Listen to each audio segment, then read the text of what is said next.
Nestled in the heart of Airdrie is a Christmas tradition spanning over many, many years for young and young at heart to enjoy. It's called the Airdrie Festival of Lights. Our guest this morning is Michelle Perzek. Yes. Pretty close? You're getting better. Well, how would you say it? It's Perzek. It's pretty close. All right. Listen, I thought there was an L in my name for years. It's okay.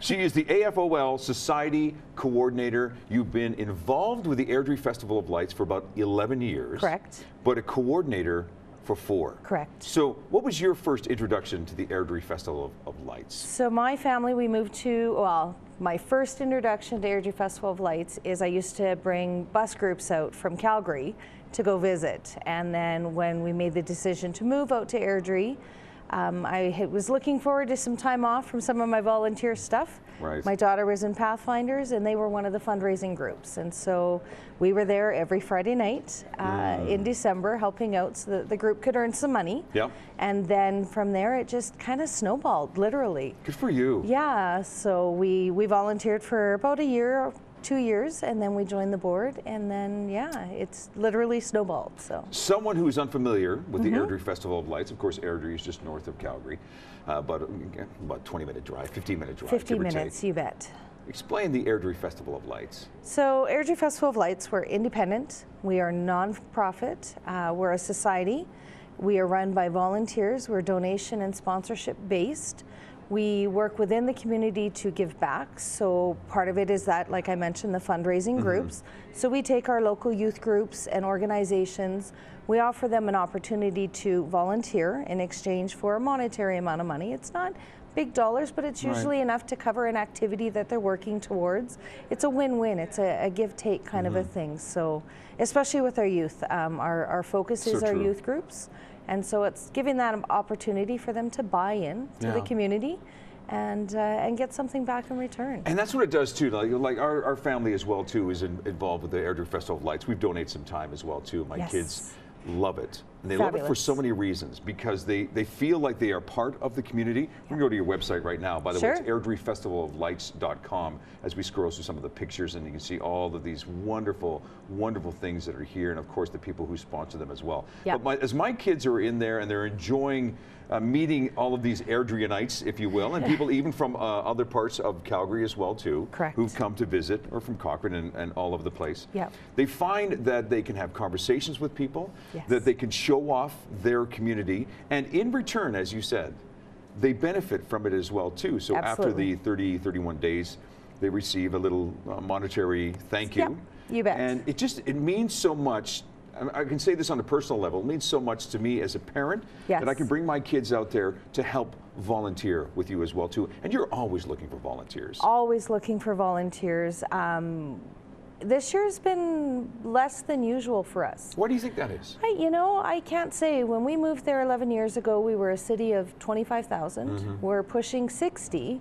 And I've probably dropped more than half in volunteers per year. And it is. I don't know if we've just got so many people that are migrating out to Airdrie, but still living their lives in Calgary, which, I mean, that's how we started. Certainly, when we first moved out, it was tough to adjust to that smaller city living. But we are, and we have, and so I don't know. It's people discovering the city. Absolutely. You know, maybe that's part of it as well, too. And then when they come and then they hear about this on television, they say to themselves, hey, you know what, I got to check that out. And maybe that's part of it. It's just the educational process. Absolutely. My biggest line this year is, if everyone gave me 1 hour, just 1 hour, we would have the greatest show.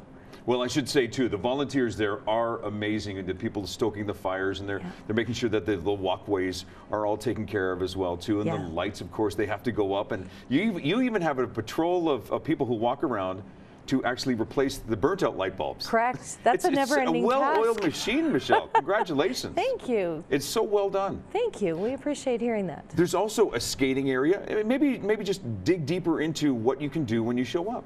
So, okay, the skating area is operated by the City of Airdrie, so they monitor the ice depths and conditions and stuff and keep it clear. But it is attached to where we are. There's lots of things to do. We have a full calendar of events on the website with different entertainment each night. Right. We have miniature train rides. that kids and families, and it's all ages, so it's 0 to 100 kind of thing, can participate. People hear miniature train and think it's for the kids only. It's not. It's true, it's many not. a family. Yeah. The fire pits, of course, are awesome. We encourage you to bring your own fire sticks and roast some marshmallows if you like. We had that actually, one person actually came by, I and that's know. what they did. They had a bag full of marshmallows and little sticks, and they were roasting marshmallows. You know, it really feels like a community atmosphere. One of our founding members comes on Christmas Eve every year with smokies and marshmallows. Come on. Yeah, that and is the just whole brilliant. family comes down, and yeah, it's a fabulous time for sure. Oh so. my goodness, yeah. And there's of course the hot chocolate. You can The enjoy hot that as well too. chocolate. The music is playing. Yes. It really takes you into that spirit, into that mood, and that's probably why 11 years ago you decided and your family decided to be a part of this. Absolutely. Let's not forget how beautiful this is, and it's a wonderful time of year. There's lights, and it's festive. Absolutely, and it's family, and it's low cost, and it's Right. friendly. I mean, you know, it's not going to break a family's bank. It's really what they can afford. And then that's to come exactly and it. So enjoy. when you are coming over to Airdrie Festival of Lights, and I definitely highly recommend that you do, just bring a donation, a cash donation of any amount. Absolutely. Any amount will be accepted. It continues until December 31st. December 31st. So New Year's Eve. You bet. Are you closed on Christmas? No. Come on. We are open Christmas Eve, Christmas Day, Boxing Day, and New Year's Eve. What a great thing to do Absolutely. with your family. It's called the Yeah. Airdrie Festival of Lights. Check it out, just north of our city, and all the details again at airdriefestivaloflights.com. Michelle, who is part of the AFOL Society, she's the coordinator. Thank you for coming in. Thank you. And Merry Christmas. Merry Christmas. This is Trending on Shaw. Still to come, Uncommon Common Foods with Chef Jen. She's back. Oh, look at that. She's so excited. Can't wait to have her back on. Hey, here's what's happening in and around our city. This is Trending on Shaw.